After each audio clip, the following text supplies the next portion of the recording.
반갑습니다. 미래의 가이드 황성수입니다.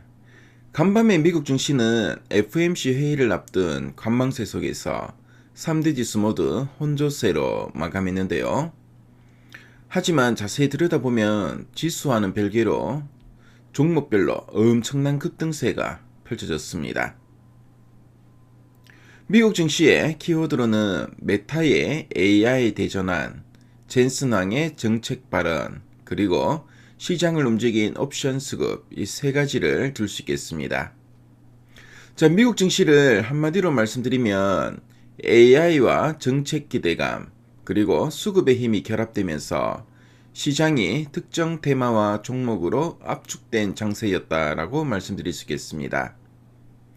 자, 그럼 미국 증시 어떤 일들이 있었는지 지금부터 하나씩 짚어보도록 하겠습니다.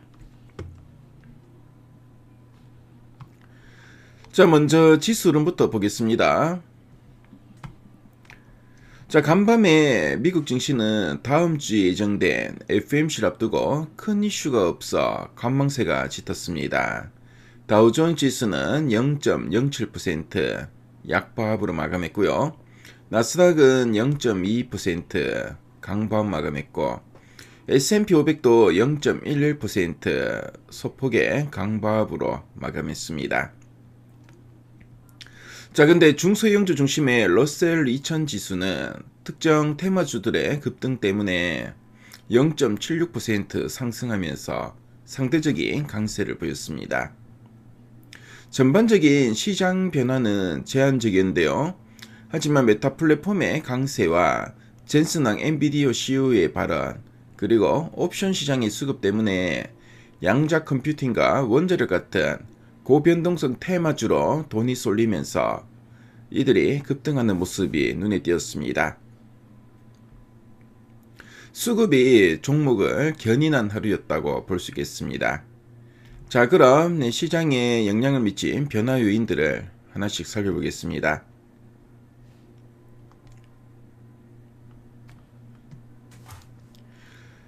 자, 시장을 움직인 첫 번째 변화 요인은 바로 이제 고용 지표인데요.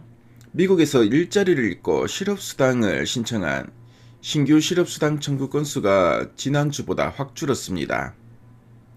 이것만 보면 고용시장이 엄청 튼튼하네 라고 생각할 수도 있는데요. 하지만 사실 이 수치는 추수감사절 연휴가 껴있어서 수치 계산이 어려웠을 가능성이 높아 보입니다.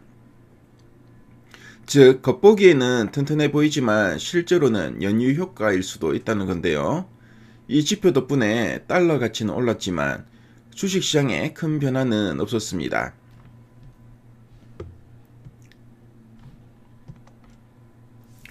자, 다음으로 심화되는 K자형 소비를 들 수 있는데요. 요즘 미국 소비자들, 특히 평범한 중산층들이 돈을 아끼기 시작했다는 신호들이 여기저기서 나왔습니다. 저가 할인점인 달러 제네랄은 원래 저소득층들이 주로 왔는데요. 요즘은 가성비 제품을 사러 중산층 손님들도 많이 온다고 발표하면서 주가가 폭등했습니다. 반대로 대량 구매가 많은 코스트코는 손님 방문이 줄었다고 합니다. 이건 부자들이 계속 돈을 쓰지만 평범한 사람들은 소비를 줄이는 K자형 소비가 심해지고 있다는 증거인데요. 장기적으로는 미국 경기에 부담이 될 수 있는 소식으로 보여집니다.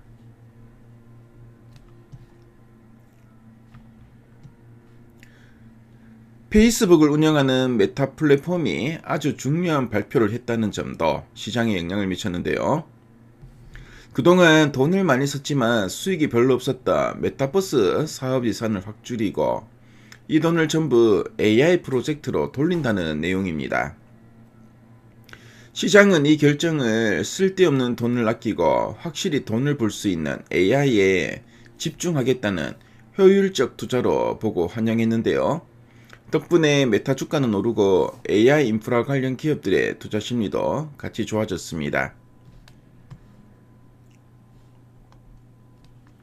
자, 그리고 엔비디아의 젠슨왕 CEO의 발언도 시장에 영향을 미쳤는데요. 엔비디아의 젠슨왕 CEO가 유명 팟캐스트에 출연해서 엄청난 발언을 쏟아냈습니다. 첫째, AI 데이터 센터는 전기를 엄청나게 먹는데 이 전력난을 해결하려면 원자력 발전 확대가 꼭 필요하다고 강조했습니다.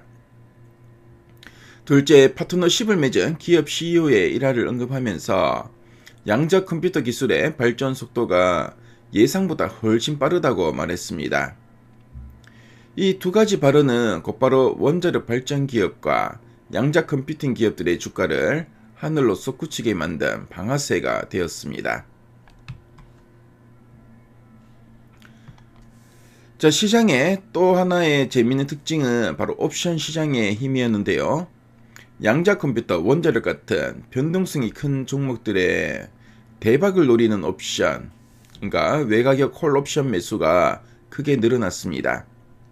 이 옵션을 판 큰 기관들은 혹시라도 주가가 급등해서 손해를 볼까봐 컴퓨터가 기계적으로 해당 주식을 마구 사들이기 시작했습니다. 그래서 특별한 이유 없이도 이 테마주들이 폭등했고요. 중소형주 지수인 러셀 2000까지 끌어들인 겁니다. 즉 돈의 흐름, 수급이 뉴스를 만들어낸 하루였다고 할 수 있습니다. 자, 그럼 업종별 흐름과 특징 종목을 살펴보겠습니다. 자, 먼저 AI 테마주들 살펴보겠습니다. 먼저 메타 플랫폼인데요. 자, 메타 플랫폼이 전일일 대비 3.43% 상승했는데요. AI 프로젝트의 자본 효율화 발표로 강세를 보였습니다. 자, 그리고 엔비디아.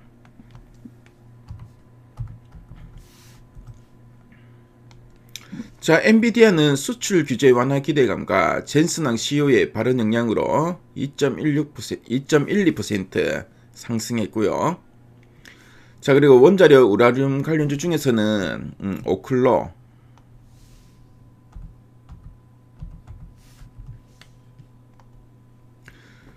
자, 젠슨왕의 전력 필요성 언급과 옵션 수급으로 오클로가 15.59%나 크게 상승했고요. 자, 그리고 뉴스케일 파워도 13.46%로 원자력 발전 기업들이 급등하는 모습이었습니다. 자, 우라늄 생산 기업인 카메코. 자, 카메코 같은 경우에도 웨스팅하우스와의 협력 소식에 5.19% 강세로 마감했습니다. 자, 그리고 양자 컴퓨터 관련주들도 젠슨왕의 긍정적인 기술 타임라인 언급과 옵션 수급이 겹치면서 아이온큐가 12.56% 크게 상승했고요. 자, 리게팅 컴퓨팅도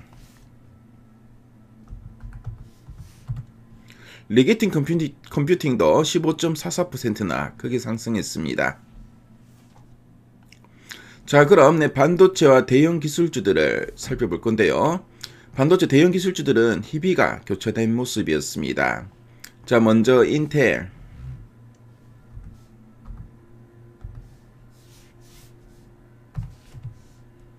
자, 인텔은 재무 개선을 위해 분할을 검토하던 네트워킹 사업부를 유지하겠다고 발표하자 기대감 소멸로 7.45% 크게 하락했고요.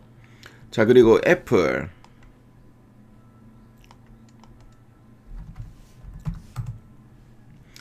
자, 애플은 핵심 디자인 임원이 경쟁사 메타로 이직했다는 소식 등 불안 요인으로 인해서 1.21% 하락했습니다.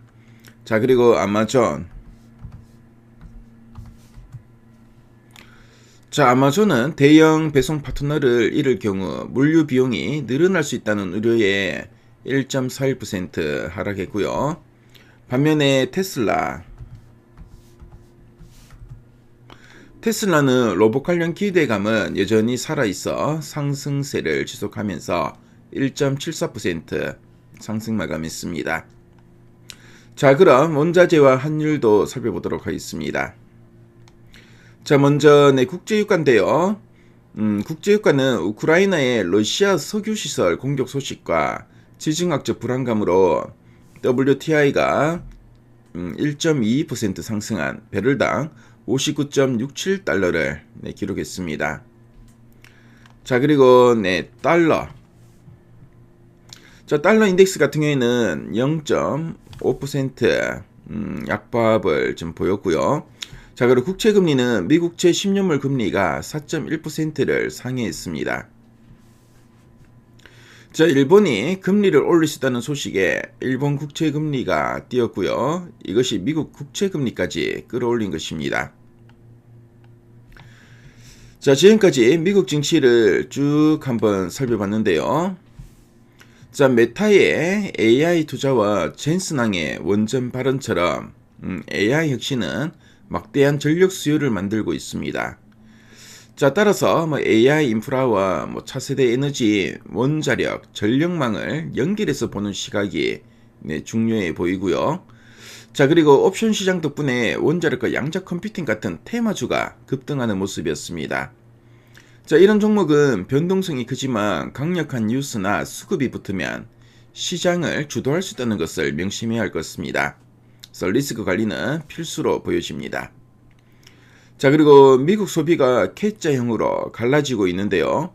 수출 비중이 큰 우리나라 기업들 중에서도 소비자 지출 둔화에 영향을 받을 수 있는 업종은 주의 깊게 살펴봐야 합니다. 그래서 미국 증시는 FOMC 경계감 속에 종목별 차별화가 극명했는데요. 메타의 AI 올인, 젠슨왕의 원전 양자 발언, 그리고 옵션 수급이 만나 테마주들의 폭발적인 상승을 이끌었습니다. 반면 인텔과 애플 등은 하락하면서 희비가 엇갈린 모습이었습니다. 자, 지금은 시장의 선택과 집중 흐름을 정확히 읽어야 성공할 수 있다고 보여집니다. 오늘 하루도 성공 투자하시도록 여러분들 제가 계속 응원해 드리겠습니다. 자, 간밤에 눈이 상당히 많이 왔더라고요. 눈길 조심하시고요. 기온도 많이 떨어졌는데 건강도 잘 챙기시기 바랍니다. 네, 지금까지 미래가이드 황성수였습니다. 감사합니다.